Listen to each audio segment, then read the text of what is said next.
Ce sont 15 miliciens qui ont été condamnés à 20 ans de prison pour leur participation à un mouvement insurrectionnel en 2019 à Djougou, dans la province de l'Ituri, dans le nord-est de la République démocratique du Congo. Parmi eux, 13 sont des miliciens de la secte ethnico-mystique Coopérative pour le développement du Congo, CODECO, et 2 des membres des forces patriotiques intégrationnistes du Congo, FPIC. Les acteurs de ces crimes commis contre des civils devront également payer une amende de 150 000 francs congolais comme frais de justice.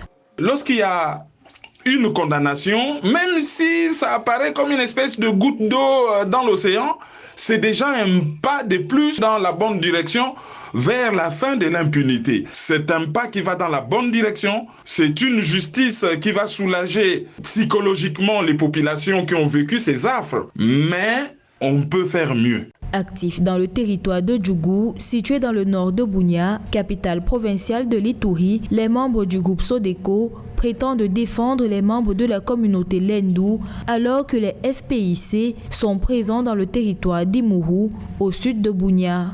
Dans cette région de l'est du pays, les conflits sont nombreux et les habitants espèrent que ces condamnations vont permettre d'apaiser les tensions.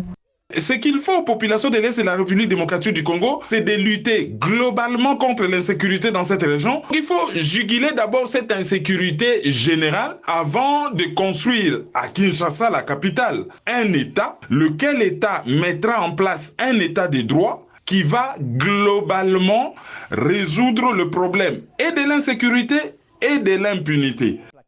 Dans son dernier rapport, le secrétaire général de l'ONU a indiqué qu'entre le 1er octobre 2019 et le 31 mai 2020, au moins 530 civils ont été tués par des groupes armés en Ituri, province frontalière avec l'Ouganda. Au pouvoir depuis janvier 2019, le président Félix Tshisekedi a dépêché en juin 2020 des anciens chefs miliciens en Ituri pour négocier une reddition des combattants de ce groupe armé et tant d'autres selon les médias locaux.